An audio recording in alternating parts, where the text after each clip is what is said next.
Assalamualaikum warahmatullahi wabarakatuh. Jumpa lagi dengan saya. Di video kali ini saya akan mempresentasikan algoritma penjadwalan proses pada CPU. Di sini saya akan membahas 3 algoritma. Yang pertama, Priority Preemptive, kemudian Round Robin First Come First Served atau RRFCFS, dan terakhir Round Robin Short Chopper Scheduler Preemptive atau RRSCF Preemptive. Baik, kita langsung saja pembahasan tentang algoritma Priority Preemptive. Priority preemptive yaitu antrian akan didahulukan jika size yang masuk daftar antrian lebih besar. Jika dalam antrian terdapat size atau ukuran yang sama, maka proses yang lebih dulu ngantri akan dieksekusi terlebih dahulu. Berikut ini adalah tabel proses yang akan kita hitung waiting time-nya. Terdapat 4 buah proses yang akan dieksekusi, yaitu P1, P2, P3, dan P4. Dengan arrival time atau waktu kedatangan 0 untuk P1, 2 untuk P2, 3 untuk P3, dan 5 untuk P4. Kemudian, burst time masing-masing proses yaitu 10, 8, 12, dan 4 untuk masing-masing proses P1 sampai dengan P4. Kemudian, size atau ukuran dalam satuan kilobyte atau KB. Untuk P1 itu 50 KB, P2 150 KB, P3 175 KB, dan 50 untuk P4. Jika kita gambarkan dalam bentuk Gantt chart, maka seperti inilah tampilannya.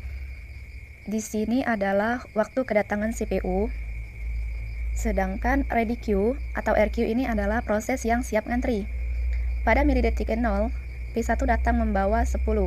Berarti P1 akan terlebih dahulu dieksekusi, karena P1 ngantri terlebih dahulu. Di milidetik kedua, ada proses lain yang datang, maka P1 ini sisanya 8. Di milidetik ketiga, ada lagi proses yang datang, yaitu P3, maka P3 sisanya 7, karena satu kali berjalan. Di milidetik ketiga, P3 pertama kali dieksekusi, karena dia memiliki size yang paling besar, yaitu 175 KB. Kemudian di milidetik kelima, P1 dieksekusi lebih dulu walaupun size-nya sama dengan P4 karena P1 ngantri terlebih dahulu. Di milidetik 15, 12 ditambah 3, P2 pertama dieksekusi, membawa sisanya 7. Kedua, P1 membawa 8, dan terakhir P4 membawa 4. Kemudian 7 ditambah 15 yaitu 22 milidetik. Di milidetik ke-30 P1 terminit. Terakhir yang akan dieksekusi adalah P4 yang membawa 4. Terminit di milidetik 30 ditambah 4 sama dengan 34. Sekarang kita akan menghitung waktu tunggu masing-masing proses di atas. P1 waktu kedatangannya 0 ditambah bermula kembali di milidetik 22 dikurang berhenti sejenak di milidetik kedua. 22 dikurang 2 sama dengan 20. Kemudian P2 2 dikurang arrival time-nya 2 ditambah bermula kembali di milidetik 15 dikurang berhenti sejenak di milidetik ketiga. 15 dikurang 3 sama dengan 12. Kemudian P3 3 dikurang arrival time-nya 3 sama dengan 0, dan P4 30 dikurang arrival time-nya 5 sama dengan 25. Jadi kita jumlahkan P1 sampai dengan P5. 20 ditambah 12 ditambah 0 ditambah 25 sama dengan 57.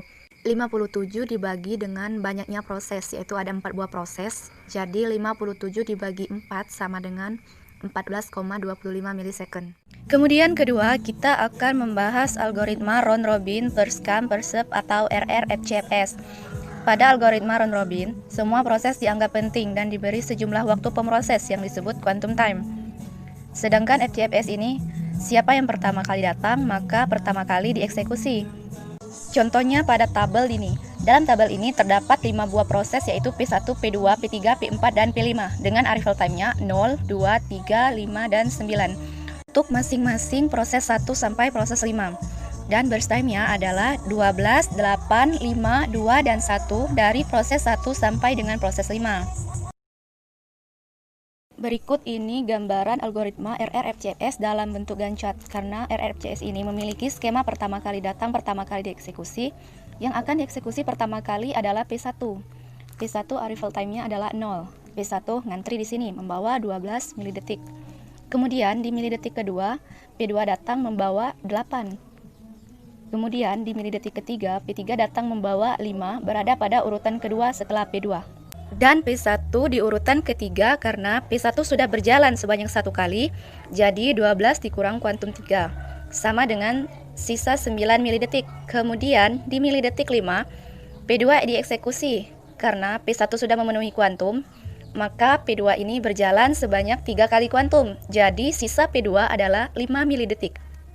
Ketika P2 dieksekusi, ada proses lain yang masuk, yaitu P4 membawa 2 milidetik berada di urutan terakhir.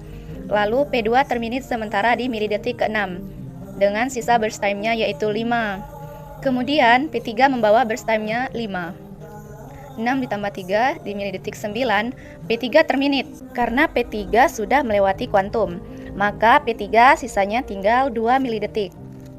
Kemudian P1 kembali dieksekusi karena P1 membawa sisanya 9, melewati 1 kali kuantum, jadi sisanya 6. P1 terminate sementara di 12 milidetik. Berikutnya kita eksekusi P4. Karena P4 ada di antrian kedua yang membawa 2 milidetik, maka P4 habis atau sisanya 0. P4 terminate di milidetik ke-14. Lalu selanjutnya P2 membawa sisanya 5 karena berjalan sesuai quantum time. P2 terminate di milidetik 17.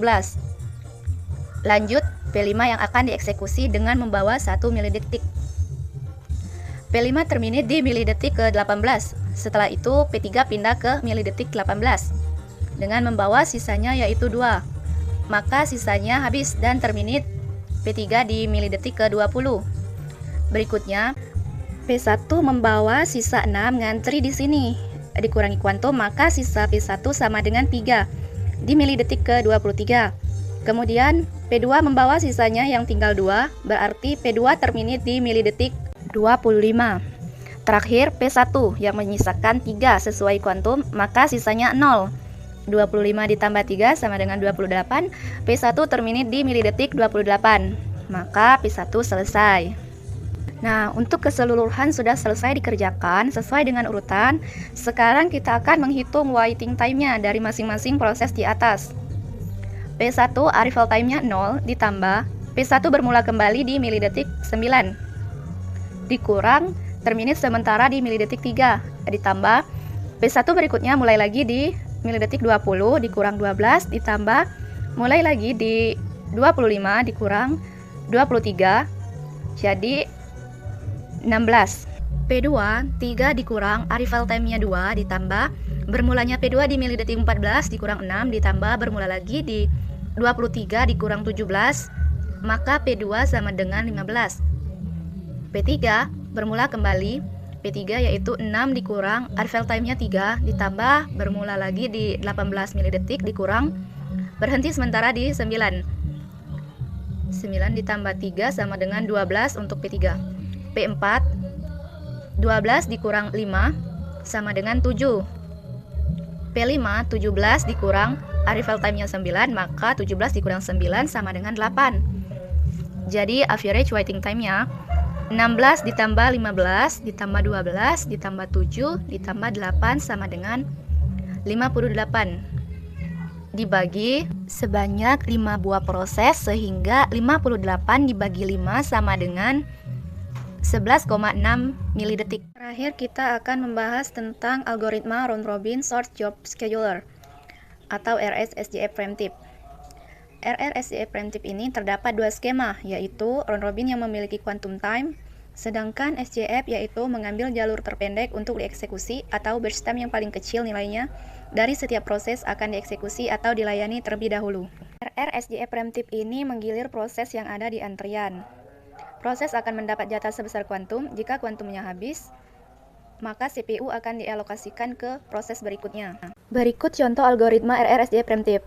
Di dalam tabel ini terdapat 5 buah proses dengan arrival time-nya P1 sampai P5, yaitu 0, 2, 3, 5, dan 9. Dan burst time masing-masing proses yaitu 12, 8, 5, 2, dan 1. Nah, round robin kan memiliki quantum time-nya yaitu 3. Jika kita gambarkan dalam bentuk Gantt chart, maka tampilannya seperti ini. P1 waktu kedatangannya adalah 0, mengantri di sini membawa 12 milidetik. Kemudian di milidetik kedua, P2 mengantri membawa 8 milidetik. Maka P1 dan P2 melakukan perbandingan burst time-nya apakah lebih kecil dari P1 yang sedang berjalan. Ternyata benar, burst time P2 lebih kecil dari P1. Maka di milidetik kedua, P2 dieksekusi. Akan tetapi, P1 belum selesai, masih ada sisanya yaitu 10. Karena sudah berjalan 2 milidetik. Pada saat P2 berjalan, ada proses lain yang datang, yaitu P3, yang membawa 5 milidetik. Nah, di sini dibandingkan lagi, apakah burst time P2 yang lebih kecil atau P3 yang lebih kecil. Di sini adalah P3, maka P3 dieksekusi. Tapi, karena P2 belum selesai, sisa P2 tinggal 7 milidetik karena sudah berjalan 1 kali. Kemudian, di milidetik kelima, ada proses lain yang datang, yaitu P4, berada di urutan keempat. P4 terminit di milidetik 7. Kemudian, di milidetik 9, P2 pindah ke sini. Lalu masuk proses lain yaitu P5 di urutan ketiga, dengan membawa burst time-nya yaitu 1. Dan di urutan keempat, ada P3 membawa sisa 1, karena sudah berjalan 2 kali. Di milidetik 10, P3 terminit. Dan di milidetik 10, P1, P2, dan P5 masih membawa sisanya. Kemudian, di milidetik 11, P5 terminit, tinggal P2 dan P1. Lalu, algoritma ini akan mengecek kembali siapa yang lebih kecil di antara dua buah proses yang ada. Ternyata, P2 yang lebih kecil. Di milidetik 14, P2 sisanya 4 karena P2 berjalan memenuhi quantum time. Di milidetik 17, P2 sisanya 1 karena sudah berjalan 1 kali quantum. Kemudian di milidetik 18, P2 terminit. Kemudian tinggal P1 yang belum dieksekusi. Maka di milidetik 21, P1 membawa 7 karena berjalan memenuhi quantum time. 21 ditambah 3 sama dengan 24. Di milidetik 24, sisa P1 tinggal 4 milidetik. 24 ditambah 3 sama dengan 27. Di milidetik 27, sisa P1 tinggal 1. P1 terminit dan selesai di milidetik ke-28. Sekarang kita akan menghitung waktu tunggu masing-masing proses. Untuk P1, waktu kedatangannya 0 ditambah 18 dikurang arrival time-nya 2, jadi 18 dikurang 2 sama dengan 16. P2, 0 ditambah 11 dikurang 3 sama dengan 8. P3, 0 ditambah 7 dikurang arrival time-nya 5, 7 dikurang 5 sama dengan 2. P4, 0, karena P4 langsung terminit, jadi 5 dikurang arrival time-nya 5 sama dengan 0. P5, 10 dikurang arrival time-nya 9 sama dengan 10 dikurang 9, tinggal 1. Jadi rata-rata waktu tunggu masing-masing proses atau average waiting time adalah 16 ditambah 8 ditambah 2 ditambah 0 ditambah 1 sama dengan 27. Dibagi banyaknya 5 proses, maka 27 dibagi 5 sama dengan 5,4 milidetik. Nah, itulah penjelasan tentang 3 buah algoritma yang telah saya presentasikan. Semoga teman-teman bisa memahami apa yang sudah saya paparkan tadi. Kurang lebihnya saya mohon maaf. Wassalamualaikum warahmatullahi wabarakatuh.